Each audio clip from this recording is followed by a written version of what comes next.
আমরা গ্যাসের সমস্যাটাকে এখন ১ নম্বর প্রায়োরিটিতে রাখছি। এই সংকটটা প্রবল আকার ধারণ করেছে এবং আমরা যেখানেই যাচ্ছি সকলেই আমাদের কাছে গ্যাসের বিষয়ে আমাদের কাছে অভিযোগ দিচ্ছেন। এর পাশাপাশি মাদকের সমস্যা তো পুরা ঢাকা শহরেই রয়েছে, তো আমাদের এই অঞ্চলেও একই রূপ মাদকের সমস্যা রয়েছে। অবশ্যই মাদকের বিরুদ্ধে জিরো টলারেন্স নীতি গ্রহণ করা হবে।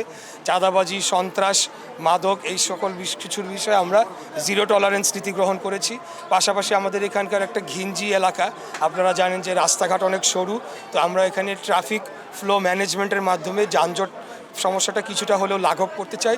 এর পাশাপাশি বায়ু দূষণ রয়েছে, এখানে আপনার পানি দূষণ রয়েছে, এই বিষয়গুলো নিয়ে আমরা দীর্ঘমেয়াদে কাজ করতে চাই যাতে একটা স্বাস্থ্যকর পরিবেশ আমরা গড়ে তুলতে পারি। টেকসই উন্নয়নের জন্য দীর্ঘ সময় প্রয়োজন। আপনি হয়তো বা ৫ বছর ক্ষমতায় থাকবেন যদি আপনি ক্ষমতায় আসেন, সেক্ষেত্রে এমন কোনো কাজ আপনারা করতে চান কিনা যেটা দীর্ঘমেয়াদী হবে?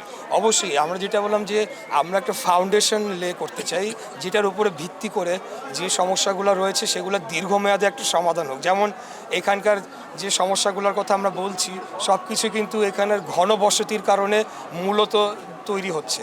তো আমরা এখান থেকে ডিসেন্ট্রালাইজেশনের একটা উদ্যোগ নিতে চাই, যেটা হয়তো দীর্ঘমেয়াদে ২০-২৫ বছর লাগতে পারে, কিন্তু আমরা কাজটা শুরু করতে চাই। আমাদের পরিকল্পনা রয়েছে এবং আমরা যতদূর সম্ভব সেটিকে এগিয়ে নিয়ে যাব।